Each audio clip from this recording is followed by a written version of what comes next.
Ladies and gentlemen, boys and girls, your host is back.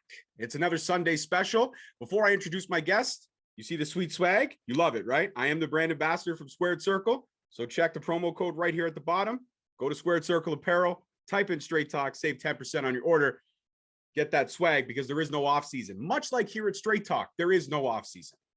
And I've got a lady who's unfortunately been off seasoned because of COVID, and it sucks. Well, please help me welcome back to the stage the last live interview I did before COVID stopped the world. At the time, she was the reigning, defending Battle Arts Women's Champion. She had to let it go. Now Bianca Corelli has the throne, and we're going to talk about all that and more. So please help me welcome the one, the only Amy Crimson back to Straight Talk Wrestling. How are you? What's up, Crimson Squad? So honestly, COVID just took a hit. Like COVID sucks. like, can you imagine? Like, I think like it was almost like a year ago when I was on your podcast, and we were just thinking like, and we were at a show. It was normal, and like you were just asking me like, and I was joking about the toilet paper. I thought this was, and now I haven't been wrestling for I think like a year and a half, which sucks. Yeah, I haven't been to a show since that show. And I was so excited because I was telling you off recording, I had taken the week off from work. I had 4 to 5 shows lined up. I was going to be wrestling crazy that whole week. And luckily enough, I was able to go to that Battle Arts show, able to see you defend your title for the last time before we had to relinquish. So let me ask you, you must have had some back and forth before that show in September. You must have really thought, can I? Maybe I can, maybe I can't. Why the decision to relinquish the title and not defend it at that parking lot show in September, which was the last show that I attended? And it's been almost, it'll be a year this September if we don't get back to fucking normal and if Doug Ford doesn't fuck us anymore. Basically. Yes. The thing is that like with COVID, it was like at the time it was like low, but at the time also like I live with my parents and I live with my family. And the thing is like I felt like it would be very selfish of me to like put everyone at risk. Like, no offense to whoever went, like that's your guys' decision or whatever. But like for me, like I live with my family, and then on top of that, I would see my boyfriend and his family. So like I just felt like doing that and like exposing like myself potentially, it could like hurt my family. So like that's why I was just like, okay, like I'll get the opportunity again. It's not like I'm not gonna get an opportunity at all ever again. So honestly, it was hard. Like I felt really sad and like really like I think I cried like the day of the show, because that was actually the first show at Battle Arts that I never like attended since I started training. Like I never missed a show. So that was the first show that I missed, and like I think I was like crying to my boyfriend, like I'm like I can't believe like I missed this show. Like this was like important. Like the last show I think owned by Anthony, I think, as like I think the creator of Battle Arts. So it was just like a huge moment that like I had to sacrifice because of like personal issues and like stuff like that. So it's like, no, I feel you. That doesn't mean I'm not going to regain the title. Well, let's talk about that, because there were a lot of impressive women's matches over the stretch of that weekend. I was at the Saturday show, was not at the show where Bianca won because I had prior family commitments. I had a driveway visit scheduled for that day. Wink. It was a driveway visit, but I might have stepped inside. Shh. Don't tell anyone. Okay. All right. But so the Saturday show, an impressive showing by Scarlett Delgado and Elena. They tore the house down. Was probably the best match of the night next to the middleweight champion. Oh, he's going to kill me. Sexy Stan. There we go. Sexy Stan. He defended his title. Was a great match. Did not like the guy he defended it against. Him and I got into it, an exchange of words. Called me Tubby. I wanted to jump out of my chair and pop him right in the nose. But it's wrestling, so I let it go. And I'm not, for all you people out there, I'm not Tubby. I'm festively plump.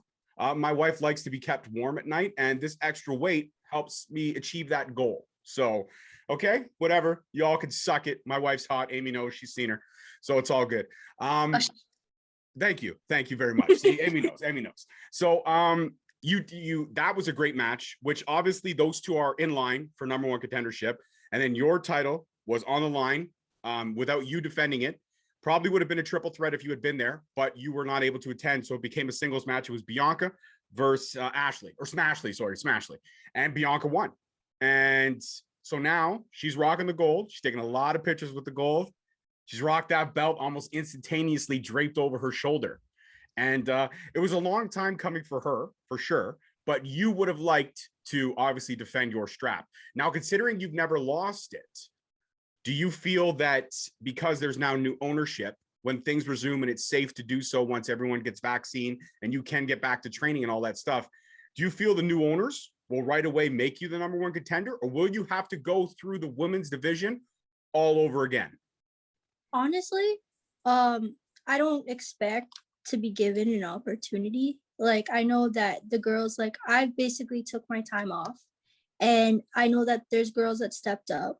And the thing is that I don't care if like I have to like basically make my name for myself again, because this time if I regain the title, or when I regain the title, like I want to make sure that I busted my ass even harder than when I started, so that I know that like I just wasn't given an opportunity, and like so that all the other girls will be like, look at this chick, like she hasn't been here for like a year and a half or say 2 years, and she's already given an opportunity while we were like busting our asses putting on shows and stuff. So like the thing is that for me, I'm gonna basically try my best to be on the top again and work my way up. And I know it's gonna be hard, but it's the best thing that I could possibly do for myself, and like for people to know that like okay, she hasn't been in the ring for 2 years, but she got better mentally, physically, like everything's just better kind of thing. You know, it's interesting you mentioned that. And there's a match that I have in my head. And it's a match that I pitched to the Bubblegum Princess, Alexia Nicole. I told her, pick 5 women. Let's keep it Ontario Indie, but pick 5 women. And they have to run the gauntlet. Each one gets 20 minutes. And if they beat you, they progress to the next round. And then the winner, last woman standing, gets that title. So I propose this. And I know AC and Dave are going to be watching because we're talking all kinds of battle arts to represent, but I propose this. And I know you've been working. I know you've been putting in the work and you never stopped training. I've seen the videos. You and I are friends on social, and that's not just shop talk. Oh, look at the host. No, Amy and I are tight. We message each other occasionally. We're not like super compadres, but we message each other. And I've told you when you stepped down, I sent you a message and I said, keep your head up, kid. I understand the reasons why. And straight talks behind you. We get it. Everyone was scared. But the good thing about Zoom calls like this is you and I could be back shooting the shit, and it feels like a year ago. Nothing's changed, just the situation, but it's still the same conversation. My age, okay. I'm a little older, but yeah. Well, I've got gray hair, and you know, the hairline is, I'm not even going to take the hat off. I can't do it. I'm embarrassed by it. But here's my match idea. I think if AC and Dave want to see how hard you've been putting in the work, I say we do the gauntlet match, but this is the way it works. Amy Crimson starts the match. First opponent, Elena. Second opponent, Smashley. Third opponent, Scarlett Delgado. Fourth opponent, a mystery, maybe someone not in the Battle Arts roster, but someone. And if you get through them all, now you've been in the ring for over an hour, then you get Bianca. So I'm proposing a 90-minute to an hour and 40-minute match where everyone has to see what Amy Crimson and the Crimson Squad, with them firmly behind her, if she can run through those 4 women, then Bianca Corelli has to step up at that moment, at that night, and has to defend that title. And that would be it. That it's no stopping. There's no breaks in between this, Amy. It's you win one, you slug some water, and you're right back in the ring. There's no time for, it's not like the second match will happen later in the night. No. The second match starts right now. Yeah. Is that a match that you feel you could handle? And to get your gold back, would you be willing to do it? Honestly, I just feel like it would build me so much as a baby face towards Bianca, because when I was like, so let's just go back to when I became champion. So for the longest time before I was champion, I was always heel. So I established myself as heel. Okay. So when I was in the match with Nessa Love for the title, Anthony told me, he's like, okay, you're going to be a baby face going forward. So when I was established as a heel, it was so hard for fans, except for like after like a couple months after being like established as a face. But in the beginning, it was hard for the fans to basically like cheer me as much, because they were used to me basically like flipping them off or like basically like tipping their hats, calling them tubby, and like basically doing all that stuff kind of thing. So when I was face, I felt like I wasn't as much of an established face as I could have been at the time, because at the time it was just like, okay, you're a champion, you're a baby face, and like I was just like that generic smile, hug your babies, like take pictures kind of baby face.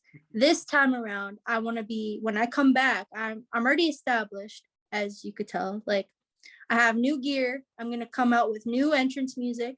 So something that would help me to like basically establish myself as a number one contender and as a fighter, that would be a perfect kind of match for me to do. Because as a babyface and like as myself, like I'm not afraid to go through anything to gain back what I never lost, kind of thing. You know what I mean? Mm-hmm. So that would be a perfect kind of match type for me. It would. And you know, or even possibly we forget the gauntlet and we just do a fatal four. You, Elena, Scarlett Delgado, and Bianca Corelli for that women's strap. And that gives you a 1 in 4 chance. Now it would be a fatal 4-way eliminator. So if you get pinned, you're out. There's no ifs, ands, or buts. But it's either way, it's a match to overcome adversity. Or maybe, you know what? Maybe we throw environment into the situation. Maybe we hang that woman's strap in the center of the ring and we do a ladder match. Maybe you can go out and say, listen, Bianca, I never lost that title. You didn't pin me. I wasn't even in the match. I had to forego my title. I had to relinquish my title.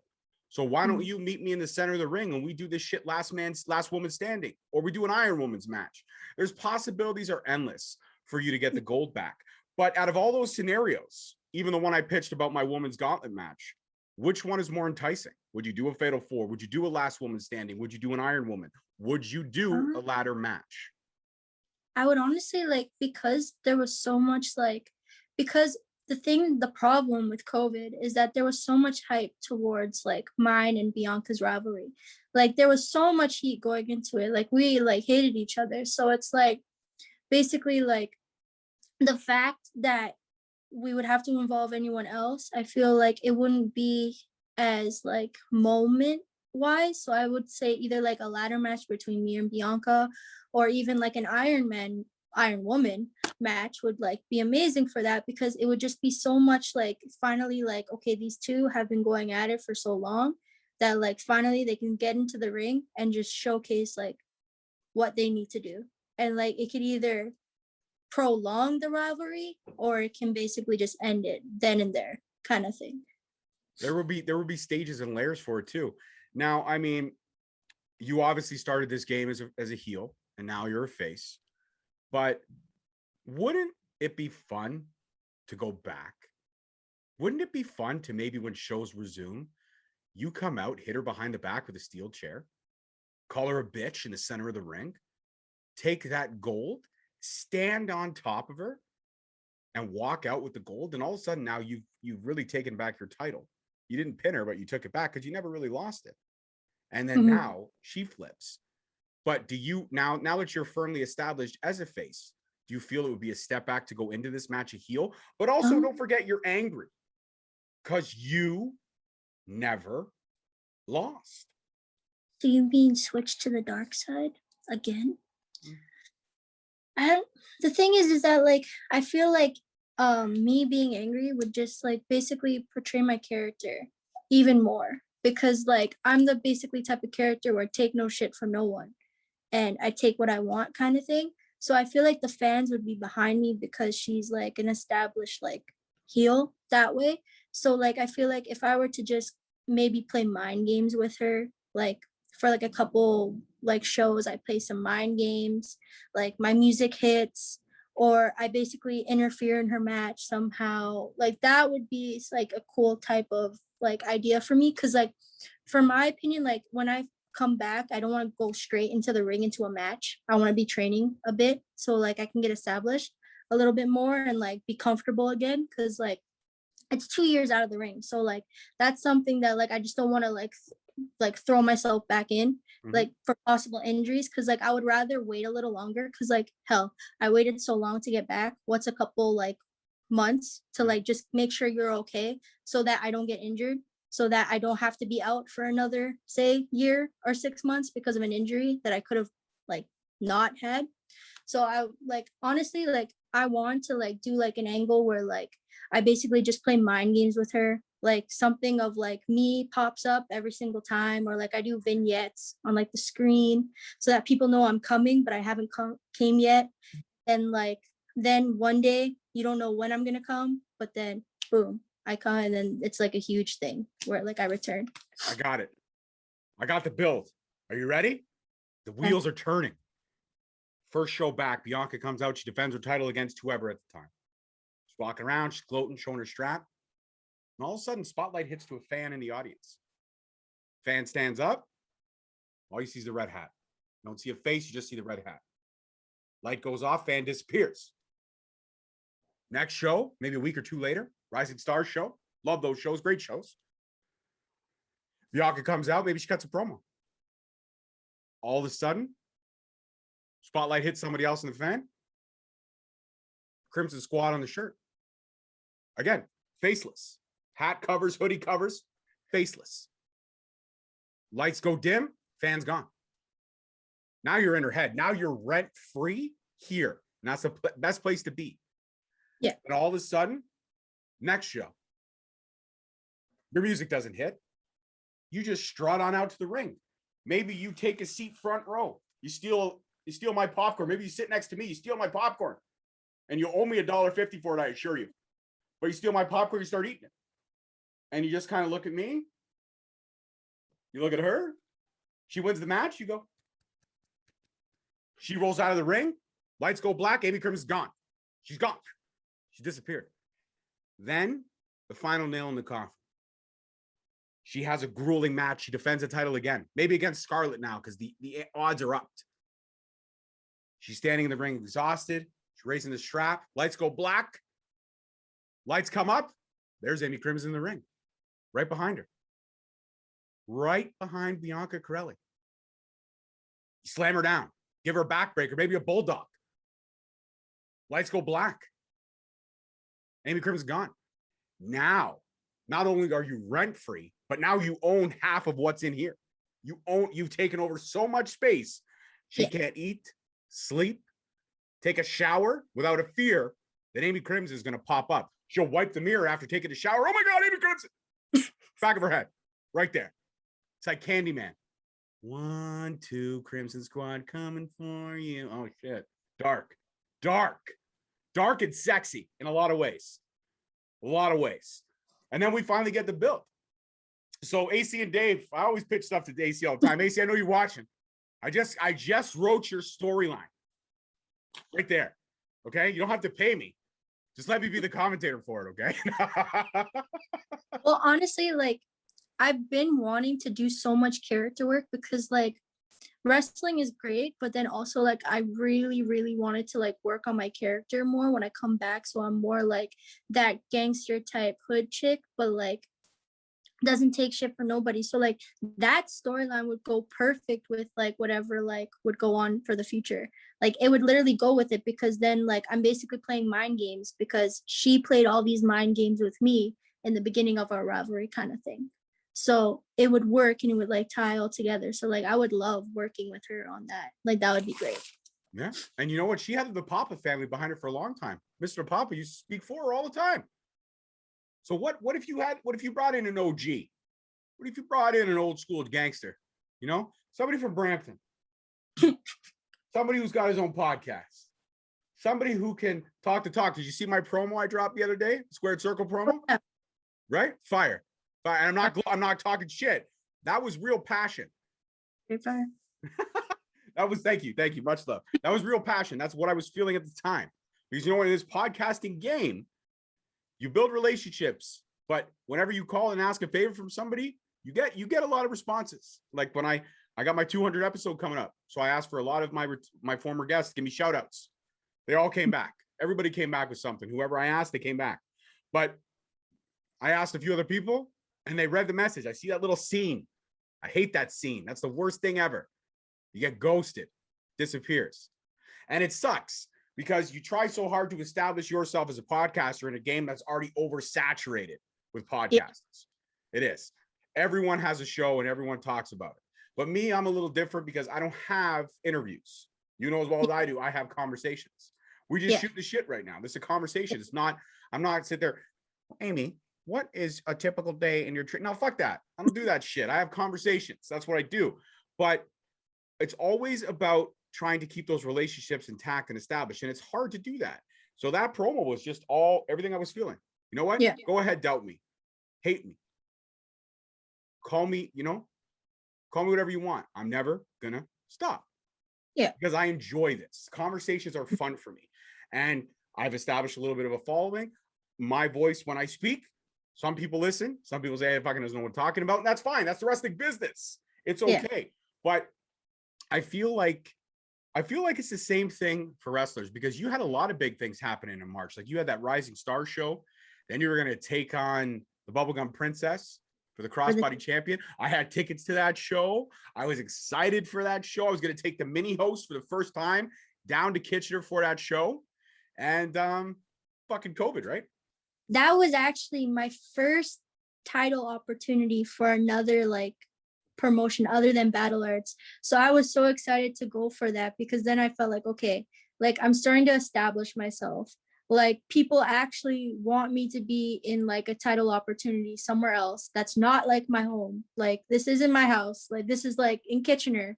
And like there was like when I went to Kitchener, like there was so many fans were like, oh my God, you have to face Alexia and Nicole for the title. Like we need new girls here. Like you're awesome. Like we love the Crimson Squad. And I was like, okay, that's sick. Like the fact that I'm actually getting like loved from like another like place is like sick, because like it's okay to establish yourself in Battle Arts, where a lot of people, because a lot of our fans are like regulars, so they come to almost every single show, and then you get other guys and people that aren't as regular as possible. Like you get like some new guys that come and bring their family, and then sometimes you got family members that come like maybe once in like every other 6 months kind of thing. So like it was refreshing to hear like people were fans of me like in another like city or like promotion kind of thing. So it made me like feel nice. And then like COVID was just like, no, done. Like, Well, no. you know what? The great thing about taking time off is you get to heal. You get to work on the things maybe you couldn't work on before. Maybe you work on your conditioning, you up your cardio, you up your strength training, and you were doing all that. So now we just got to shake the rust off. We just got to get you in the ring, and we got to shake the rust off. Now, obviously, you don't have a ring in your backyard, so it's hard to train ring-wise. I was contemplating on renting a ring I figured you would be. Like just to run the ropes, because like it's so shitty. Like I think like I went back like to work, and like I was just like, okay, let me check. Like so I was just like messing around, like just training by myself, and like I was doing the bumps and everything and like running the ropes, and the next day I felt horrible. Like I felt like a thought in my head was like, how did I do this every single day? Like how did I put myself in this, like doing this and putting my body through pain? Because when you're doing it every day, you're just like, okay, whatever, my body's used to it. But like my body, like not even training for like, I think at that time it was like, I think for 6 months or 7 months, like my body was so used to it before that after when I was training, like the next day I was all bruised and sore. And I was like, so this is what it's going to be like because like when I go back, it's going to like the thought of it and all the like stuff that I learned, it's going to be there, but I'm going to basically have to like work harder to obtain whatever, because it's been so long. And it sucks because like who would have known that COVID would have been this long? Again, like last year when I was on your podcast, we were joking, saying about the toilet paper and how people are acting crazy. But in reality, it's like more shit has come that's like super crazy. And like we don't even know when we're going to get to step in the ring again. Like it sucks kind of thing. Well, I know that AC and Dave being the creative guys they are, and I've had them on the show, and very very good friends with them now. We've built that relationship. I know they had some things in the works, Battle Arts, Explosion and all that stuff. They were thinking about doing a weekly, YouTube thing. And once, Doug Ford just gets off his ass and says, okay, let's do these things in small capacity, Battle Arts can reopen. We can do the classes. Everyone's getting vaccinated. I got my poke appointment on Saturday. I cannot wait. I'm going to go in there with my left arm up being like, pop it right there. Like I just, at the end of the day, Does the vaccine stop you from getting it? No. It lowers your symptoms. It makes it seem like a cold. And it also is a chance for your body to naturally fight this off. Because at the end of the day, I'm not pro-drug or anti-drug. I'm not an anti-vaxxer by any standpoint. I believe vaccines do work, and that's my opinion. If you're an anti-vaxxer, turn this off. You and I have different opinions. It is what it is. You keep stepping, I'll keep going. Life will go to fuck on. But I believe that vaccines do help when prompted. And I believe that the quickest way to beat this for everyone to just get uniform. Now, the funny thing is that all the stuff that we have in practice now, sanitizing your hands, washing your hands on a regular basis, these are all things that naturally we should have been doing. And if you weren't doing this, shame on you, whoever the fuck you may be. But I wash my hands every single time I go to the bathroom, every time I have a cigarette, every time I step out of the warehouse, every time I touch 50 doorknobs, I wash my hands because I know there are 50 other people that have touched that same fucking doorknob. So I'm going to protect myself as much as possible. But at the end of the day, the only way I feel that for us to get back to where we need to be, Amy, and I know you agree with me, is for, well, two things. Doug Ford to die a horrible death, or I don't care. I'm not angry about it.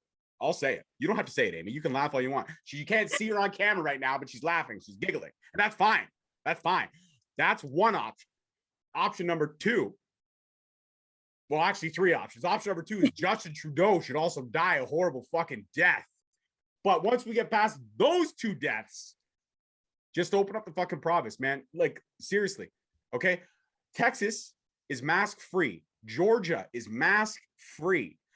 Places in the States have wrestling shows at smaller capacities every single weekend. I have a lot of friends and a lot of fans and a lot of wrestlers that I've interviewed from the States. Great crop of talent, just like we have here. They're open. They're having opportunities. They can work. Why can't we? There's nothing that says you can't have a show with Battle Arts. The capacity of Battle Arts, let's say for argument's sake, 200 people. So you cut it down to 50. You space it out. You separate. You social distance. You make sure everyone wears masks. You check everyone's temperature when they get in the building. If it's spiked, you say, I'm sorry. Here's a refund for your ticket. Get the fuck out. And we have safe shows. And if wrestlers feel comfortable after to sell merch, take pictures, do it. Allow us to get back to normal. And that's not just with wrestling. That's with sports. I miss going to the Raptors games, screaming my heads off. I miss going to the Blue Jays games when the Red Sox are in town so I can watch the Blue Jays lose because the Blue Jays suck. I don't give a fuck. I miss all that. I miss the Leafs. I'm indifferent about the Leafs. I'll be honest. I'm up or down. Hockey, if it's on, I watch it. I don't go out of my way to watch it. But I miss these things. I miss watching a dude run down the field in a football game with a fan screaming his head off because he got a clear breakaway to the end zone. I miss these small things. And you miss the little things. You know what I miss the most, Amy? I miss going out with my girl to a patio, having a cocktail, smoking a stogie, thinking life is fucking good. I miss those moments. And I also miss the movies. Fuck, do I miss the movies? You know what I miss the most? Being able to buy a t-shirt in a store. No, that's what I miss. That's, you know what? That's Amy Crimson. I just went on a rant of nonsense. Amy Crimson just spit truth. That's it. We miss the little things. You know what, Amy? I got socks on right now. They have holes in them, but I can't buy new ones. I'm not allowed. You know what they are on Amazon? Yeah, it's crazy. $40 a pop for freaking plus the shipping. When I can go to Dollar Tree or Dollarama and buy socks for $4, but I can't because it's not essential. It's not food. You can't do it. Now hold on a second. I got a question here. This may be a little bit off kilter, but what about edible underwear? Because that's food, and it's kind of essential. Is that wrong to ask that? But what about edible underwear? It's a legitimate question.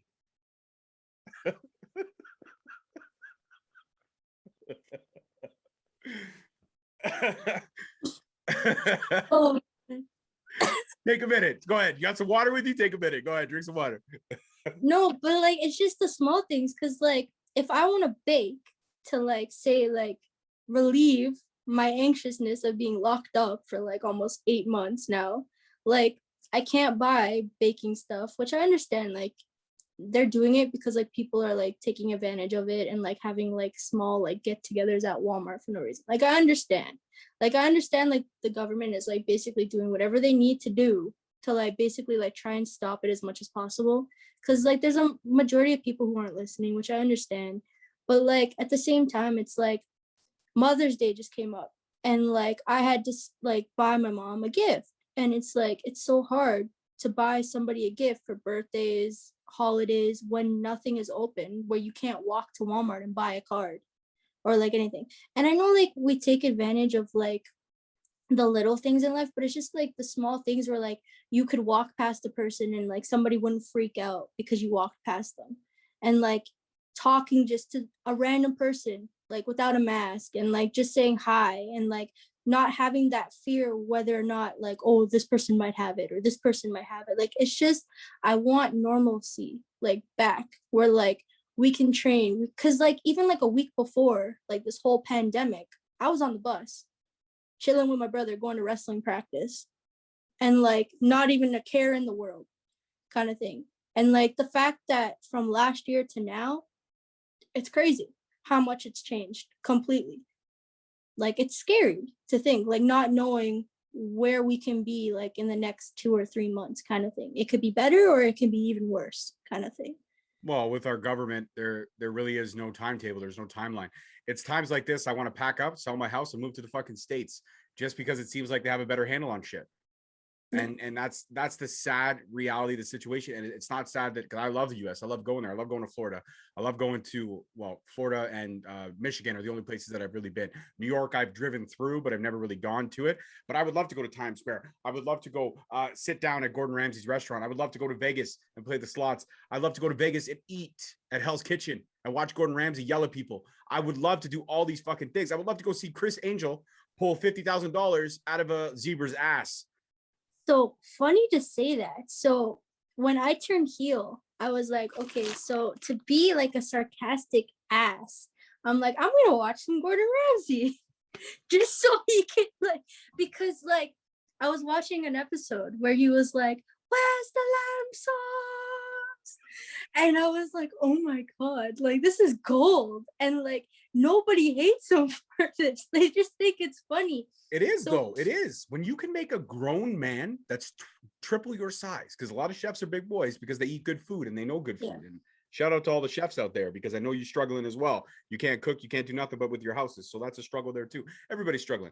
But my favorite Gordon Ramsay dish, if we're going to talk Hell's Kitchen, because I know Gordon Ramsay, I've been 19 seasons faithful.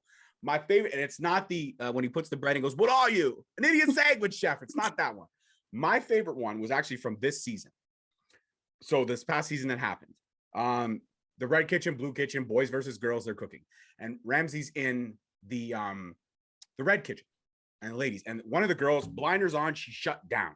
So he's like, "Where's the beef Wellington? Beef Wellington? Hey, look at her, look at the fucking idiot. She's not even talking. She's not fucking talk. Hey, stupid!"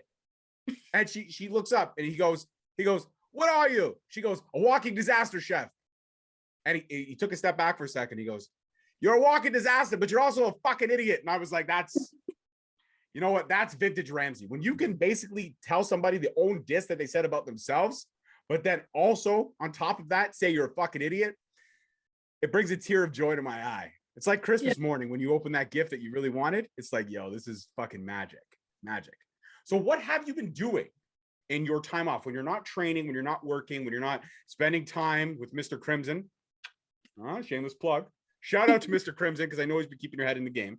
I know he has. And your brother, who is great. Yeah. He's funny. I find him a lot funnier than you, I'll be honest, Amy. Like, you're okay, but he's funnier. And I'm sure he's going to appreciate that. I'm sorry, he's funnier. Yeah, funnier. I do watch your YouTube channel sometimes, and I watch the clips you have up there. He's funnier, Amy. You have the adorable thing going for you. And I also know you're tough as nails because I've watched you work in the ring. But I'm also, about 20 minutes away from you right now. So about, 30 miles. I could say these things and not have to fear for my own life. He's funnier. You're cuter. Okay, we've said it. We've got that out of the way. Now, what have you been like? What have you been? Have you been playing video games? Have you been watching TV? Have you binge watching it? You know what I just got into with my daughter, and we just killed it in like 3 months? Remember Teen Wolf? Yeah. Fucking sexy show, right? I never watched Teen Wolf. Oh my God. Get into this shit. It is violent. It is gritty. It is grimy as fuck. I was never okay. When I was a kid, I was never into that kind of stuff. I would just watch wrestling kind Oh, of you thing. suck. Okay, you suck as a person. No, you don't. You don't suck as a person. No, I'm serious. Get into Teen Wolf. It's not like lovey-dovey bubblegum.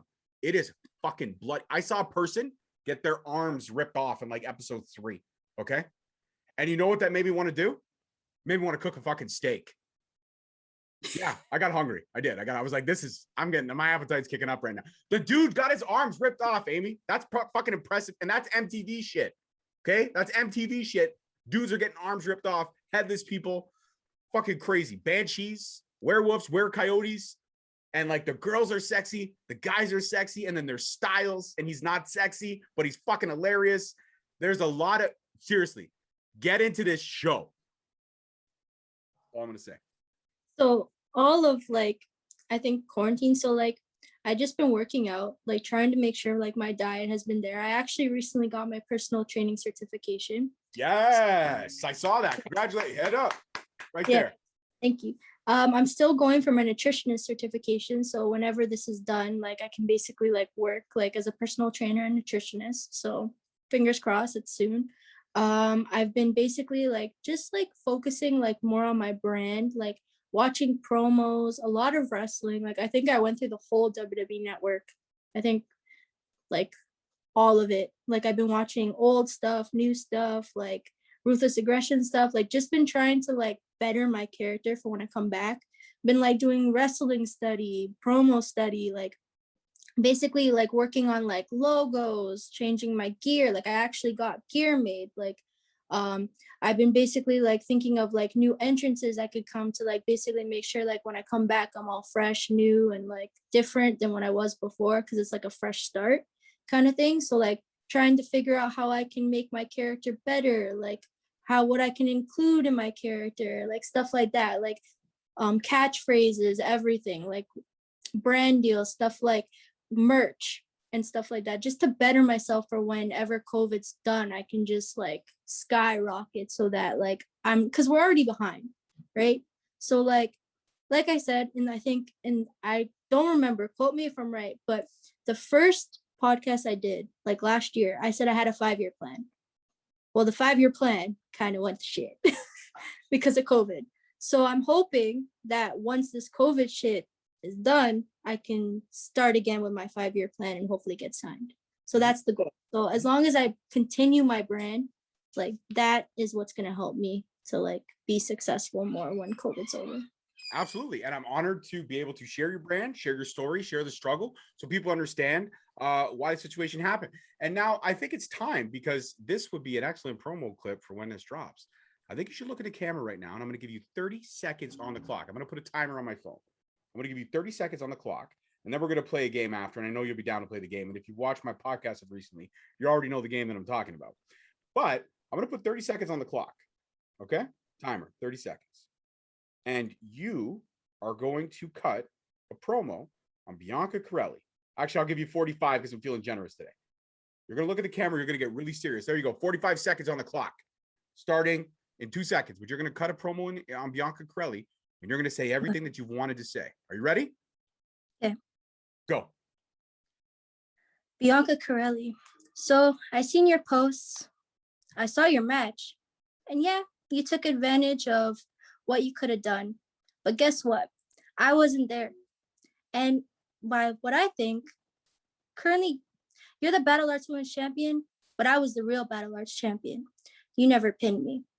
So the thing is I'm working hard and I'm busting my ass. And for the fact that I got something taken away from me, that I busted my ass so hard to retain, and to basically say that I could be the best of the Battle Arts Women's division. See, I'm not no joke, and I don't take that lightly. So when we return into the ring, you better have a third eye in the back of your head, because the Crimson Squad is always watching, and you don't know whenever I will strike. You went over about 15 seconds, but I like the passion. It was great. It was fantastic. It was good. And that's what Bianca Corelli has waiting in the wings. Now, are you ready to play game with me? Hell yeah. Okay. So I call this Promo 101. It's where I cut a promo off the top of my head on you, and you fire back. Okay. So this is for, I'll set up the stage. This is for, it's not a real title, but we're just gonna call it the Ontario Intergender Championship. Yeah. It's happening this Sunday. It's your host, your boy, versus the leader of the Crimson Squad in a no holds barred match. We each got 45 seconds on the clock. I'm gonna do my 45 right now. Okay. 45 seconds on the clock because, you know, we got to make sure this is legitimate and fair. Okay, 45 seconds on the clock. There, you see it. Amy sees it. The world sees it. It's right there. All right. Here's my 45 seconds starting now. Amy Crimson. What up, girl? It's been a minute. Glad you're back. Now you're going to get dealt with. You're going to get done. Listen, I'm older. I'm faster. I'm stronger. When it's all said and done, I'm going to put you on a timeout, smack you for trying to take something from me. You ain't never, ever going to take that strap off me. I don't care how gangster you are. I've been around. I've seen things. My life has been a struggle, but I've triumphed. Let me tell you something, girl. You may be the leader of the Crimson Squad. When it comes to me, I don't mind breaking the neck of the leader of the Crimson Squad. So this Sunday in that no holds bar match, I'm going to send you home in a body bag. Mommy and Daddy Crimson, go ahead, pick out the plot. She's about to get buried. Yeah. That was my 45 seconds. And I was good. I had 1 second to spare. Ha! 1 second to spare. What? I could have said something else. All right. Amy's 45 seconds on the clock. You heard everything I said, right? You took your notes. You ready? You focused? Go. So you have a big talk. You like to talk a big game. Yet I haven't heard none of your name on any of these so-called podcasts, yet none of these so-called shows. Yet you want to talk about me putting me in a body bag? Have you seen the work I put in the ring? More like you'll be leaving the ring in a body bag. You want to talk about my parents? You want to bring my parents into this? Let's talk about your parents. How come your parents aren't at the shows? How come they don't support you? Maybe because you're more of a lowlife than the Crimson Squad, and you're a little jealous that I didn't allow you to be part of the Crimson Squad. You want to talk about putting people in body bags? That's not the worst thing that's going to happen to you when you face one-on-one with Amy Crimson. Time. See? That's time. But it was good. I like that. You called me a lowlife. It hurt a little bit. It stung, but I liked it. It was good. It was good. No, and that's, you know what? That's what it is. Promo 101. We have fun. We joke. I'm going to give you the win on that one because I never win. It's my show. The guest always wins. Amy Crimson wins. She's now the new Ontario Intergender Champion. So anybody wants to tackle her, tackle her. You know what would be fun? You know what would be a good, cool thing to do if we could do it? If we could unite the wrestling and podcast world, where a wrestler picks a podcast and cuts a promo on them, and the podcast fires back. It would be a nice little thing to do, something to keep our heads in the game as we open up Ontario and Quebec and all these great scenes in Canada who have not been able to work, who have not been able to showcase their talents. And that's a struggle. Amy, before we wrap it up, go ahead, shout out your socials. Let everybody know where they can find you and follow your journey as you return to the ring to regain the title you never lost. So it's actually new from last time. I have a TikTok. It's Amy Crimson, XOXO. I know. COVID's got me crazy. It's got me on the TikTok thing of the trends. If you guys want to follow me on Instagram, if you guys don't, it's Amy Crimson XOXO. I recently been using my Twitter to like promote my brand. Amy Crimson XOXO. If you guys want to check out any of my matches, you guys can check it out at Amy Crimson. And I'm currently my brother's starting a podcast with to interview wrestlers. So if you guys, I might make cameos on the podcast if you guys want. So check that out. And then just check out the episode that's going to be up with Straight Talk Wrestling and all my other podcasts that I have. Well, now your brother's not funny anymore. He's dipping his foot into my pool. Don't dip in my pool there, Brother Crimson, okay? You tell him I said that. It takes a while. Listen, 4 years I've been in this game. 4 years. And I've had some amazing conversations. But the fact is, trust me, good luck to you, sir. I tip my hat. All the best. Because unless she's your sister, you're going to get ghosted a lot before they even answer you back. And that's just friendly piece of podcasting advice. Okay. There's so many of us in the game. It's oversaturated and you got to come at wrestlers. The one thing I can say to your brother is be real, be respectful, and come at them and let them know exactly what they're going to expect from you. And everybody knows what they expect from me. It's just honesty, integrity, And also, I'm hilarious. I am fucking funny as fuck, yet nobody recognizes it. Amy's laughed the entire time in this interview, but nobody recognizes how fucking funny I actually am. I'm not even gonna lie. Like, I think I haven't laughed this hard. Like, I think like I laughed hard like for the Irish Whip podcast that I did recently, but like this one was pretty fun. That's right. That's what I do. That's what I do. I'm not even gonna bother shouting out my socials, guys, because you already know it. You're gonna hear it at the end of the show. But Amy Crimson, the leader of the Crimson Squad, the official, well, unofficial #1 contender in my eyes for the Battle Arts Women's Championship. It's going to be getting in that ring real soon once Doug Ford literally pulls his head out of his ass and opens this fucking province, opens the rest of this fucking country. And that's a shout out to you too, Justin Trudeau, with your fucking Soul Glow hair flip, stupid motherfucker.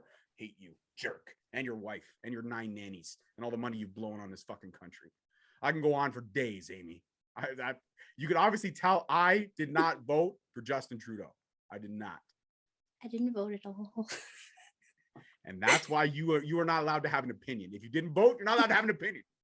At the time, I was too young. I wasn't old enough to vote. What about the recent election that happened to? Oh no, you were still all right. Whatever. You know what? Fine.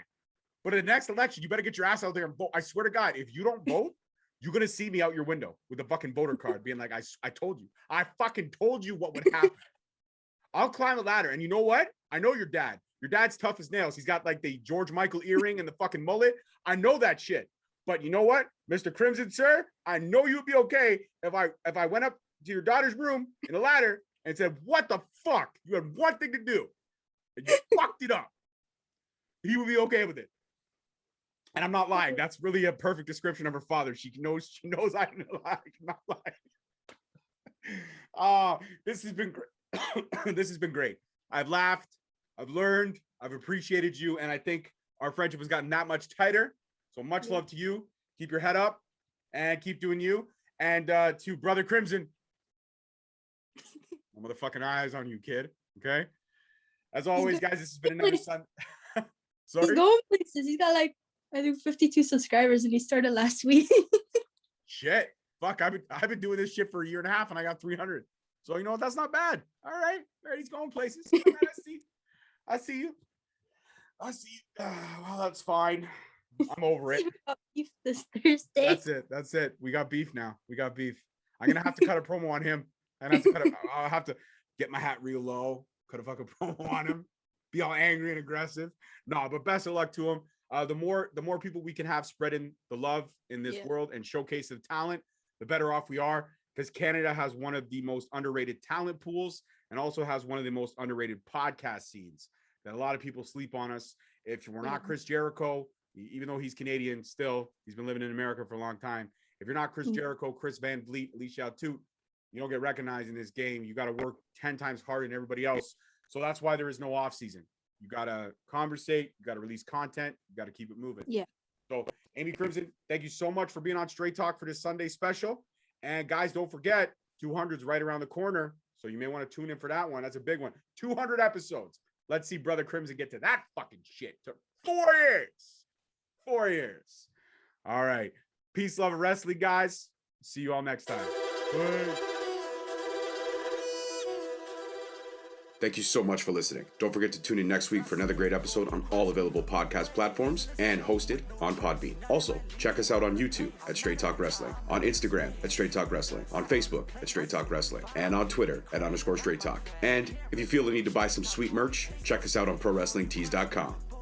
Leaving the scene with no trace, not in my league. You out of place. I'm not at the top. I'm outer space. Can't eat with us. We're out of place. I'm doing fine. I'm feeling great. You're not my fan. You can't relate. Straight talk going state to state.